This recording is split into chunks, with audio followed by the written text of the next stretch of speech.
ಅದನ್ನ ಲೆಕ್ಕಪತ್ರವನ್ನು ಮಂಡಿಸಿರ್ತೇನೆ.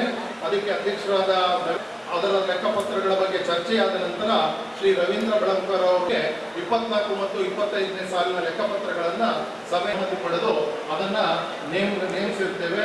ಅದಕ್ಕೆ ಶ್ರೀ ಲಾರಿ ಚಾಲಕರಾಗಿರ್ಬೋದು ಇಬ್ಬರು ಚಾಲಕರಿಗೆ ನಾವು ಅವತ್ತು ಕೂಡ ಪ್ರತಿ ಜನರಲ್ ಬಾಡಿ ಫೆಡರೇಷನ್ ಜನರಲ್ ಬಾಡಿಯಲ್ಲಿ ಕೂಡ ತಾಲೂಕು ಸಂಘಗಳಿರ್ಬೋದು, ಅಲ್ಲಲ್ಲಿ ಸಂಘದ ಜನರಲ್ ಬಾಡಿ ಮೀಟಿಂಗ್ ಮಾಡಿದಾಗ ಅವರಿಗೆ ಗುರುತಿಸಿ ಸನ್ಮಾನ ಮಾಡಬೇಕು ಅಂತಕ್ಕಂಥ ನಿರ್ಧಾರವನ್ನು ಕೂಡ ಕಾಸ್ಟು ಮತ್ತೆ ಇದು ಹೇಗೆ ನಾವು ಬಾಡಿಗೆಯನ್ನು ಪಡೆಯಬೇಕು, ಹೇಗೆ ನಮ್ಮ ನಷ್ಟಗಳಾಗ್ತಾ ಇದೆ ಅಂತಕ್ಕಂಥ ಹೇಳಿ ಅವತ್ತಿನ ಉಪಾಧ್ಯಕ್ಷರು ಅವತ್ತು ತಿಳಿಸಿದ್ರು.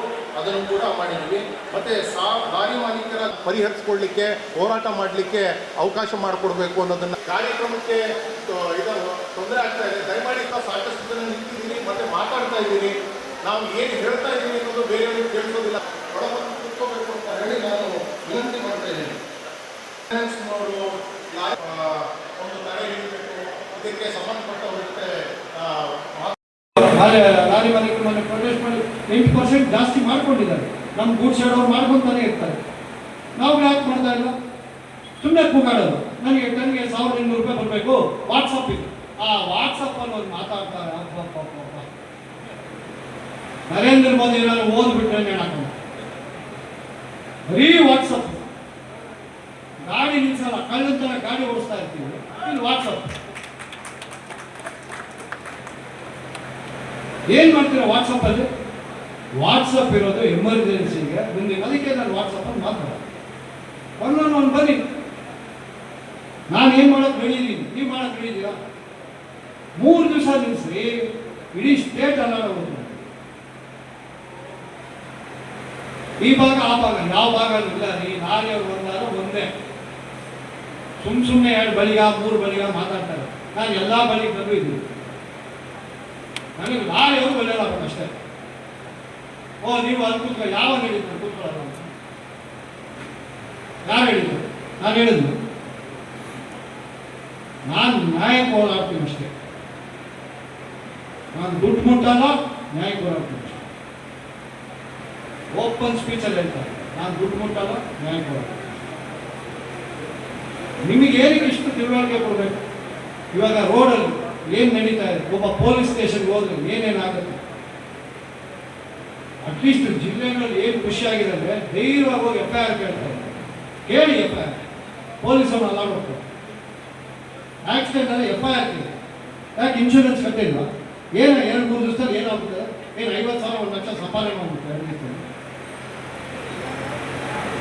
ಈ ತರ ಈ ಸಭೆಗಳಲ್ಲಿ ಮಾತಾಡಿ ಏನಕ್ಕೆ ಮಾಡ್ಬೇಕು? ನಂಗೆ ಏನು ಖುಷಿಯಾಗಿದೆ ಈ ಜಿಲ್ಲೆಗಳಲ್ಲಿ ಬಂದ ಸಭೆಗಳು ಅಟ್ಲೀಸ್ಟ್ ಅರ್ಥ ಮಾಡ್ಕೊಂತೀರ.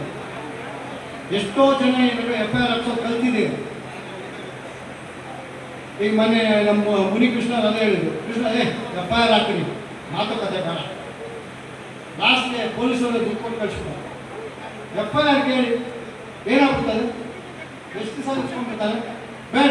RTO ಬ್ರೇಕ್ ಇನ್ಸ್ಪೆಕ್ಷನ್ ಮಾಡೋದು ಬೇಡ. ಎಷ್ಟು ದಿನ ಮಾಡದೇ ಇರ್ತಾನೆ? ಹಠ ಮಾಡಿದ್ರೇನೆ ನಾವು ಗೆಲ್ಲಕ್ಕಾಗಲ್ಲ. ನಮ್ಗೆ ಹಠ ಹೋಗ್ಬಿಟ್ಟಿದೆ, ಜೋಶ್ ಹೋಗ್ಬಿಟ್ಟಿದೆ. ಅಯ್ಯೋ ನೋಡಿಲ್ಲ 500 ನೋಡಿದ 10,000 ಲಾರಿದ್ರೆ ಇನ್ನೇನಾಗುತ್ತೆ? ಅದು ಒಪ್ಕೊಳ್ಳೋಕೆ ರೆಡಿ ಇಲ್ಲ ನಾವು. ಸುಮ್ಮನೆ ವಾಟ್ಸಪ್ಪಲ್ಲಿ ಮಾತಾಡೋದು. ರೇಟ್ ಅಲ್ಲಿ ಜಾಸ್ತಿ ಮಾಡಿ ನೀವು ಮಾಡ್ಕೊಳ್ಳೋದ್ರಿ, ನಾವಲ್ಲ. ಲಾರಿ ಡಿಪಾರ್ಟ್ಮೆಂಟ್ ಒಂದಕ್ಕೆ ಕಾನೂನಿಲ್ಲ ರೇಟ್ಗೆ. ಆಟೋ ರಿಕ್ಷಾ ಇದೆ, ಬಸ್ಸಿಗಿದೆ, ಎಲ್ಲದಕ್ಕೂ ಇದೆ. ಲಾರಿ ಇಲ್ಲ. ನೀವು ಟನ್ನಿಗೆ 5,000 ರೂಪಾಯಿ ತಗೊಂಡ್ರೆ ನಿಮಗೆ ಕೇಳಾಗಿಲ್ಲ. ನೀವು ಫ್ರೀ ಬರ್ಡ್. ನೀವೇನು ಮಾಡ್ತೀರಾ? ರೇಟು ಏನು ರೇಟ್ ನೀವು ಮಾಡ್ಕೊಳ್ರಿ. ನಿಮ್ಮ ಜಿಲ್ಲೆಯಲ್ಲಿ ಒಂದು ಹಠ ಹಿಡಿದು ಮಾಡಿ. ಈ ಗೂಡ್ ಶೆಡ್ಗಳಲ್ಲಿ ಮಾಡ್ಕೊಂಡಿಲ್ವಾ? 5% 8% ವರ್ಷ ಇನ್ಕ್ರೀಸ್ ಮಾಡ್ಕೊಂಡಿದ್ದಾರಲ್ಲ, ನೀವು ಯಾಕೆ ಮಾಡ್ಕೊಂಡಿಲ್ಲ? ನಾವು ಏಜೆಂಟ್ ಹತ್ರ ಹೋಗ್ತೀವಿ. ನಾವು ಒಂದು ಕ್ಯಾಲ್ಕುಲೇಷನ್ ತೊಗೊಂಡು ಏಜೆಂಟ್ ಹತ್ರ ಹೋಗಿದ್ದೀವ. ಟ್ರಾನ್ಸ್ಪೋರ್ಟ್ ಅಂತ ಲೆಕ್ಕ ಇಟ್ಕೊಂಡು ಹೋಗ್ತಾ ಇದ್ದೀವ. ಲಾರಿ ಮಾಲೀಕ ಹೋಗಿ ಕಾಲಕ್ಕೆ ಬಿಡ್ತೀವಿ ರೀ. ಅವರು 10/10 ಆಫೀಸಲ್ಲಿ ಬದುಕ್ತಾರೆ. ನಾವು 60 ಲಕ್ಷ ಗಾಡಿಗೆ ಟೈರ್ ಹಾಕೋಗಿ ಹೋಗ್ತೇವೆ. ಈಗ ಆಮೇಲೆ ಬಂದು ಹೇಳ್ತೀರಾ ಸರ್ 1,600 ರೂಪಾಯಿ ಬಾಡಿಗೆ, ಬರೀ 1,000 ರೂಪಾಯಿ ಕೊಟ್ಟ. ₹600 ಯಾಕೆ ಬಿಟ್ರಿ? ಯಾರು ಒಳ್ಳೆಯವನು ಯಾಕೆ ಕೆಟ್ಟವನು ಜಡ್ಜ್ ಮಾಡೋಕ್ಕಾಗಲ್ಲ ನಿಮಗೆ? ಮತ್ತೆ ಏನು ಆಲೋಚನೆ ಮಾಡ್ತೀರಾ? ಮಗ ಯಾವ ಸ್ಕೂಲ್ಗೆ ಹೋಗ್ಬೇಕು,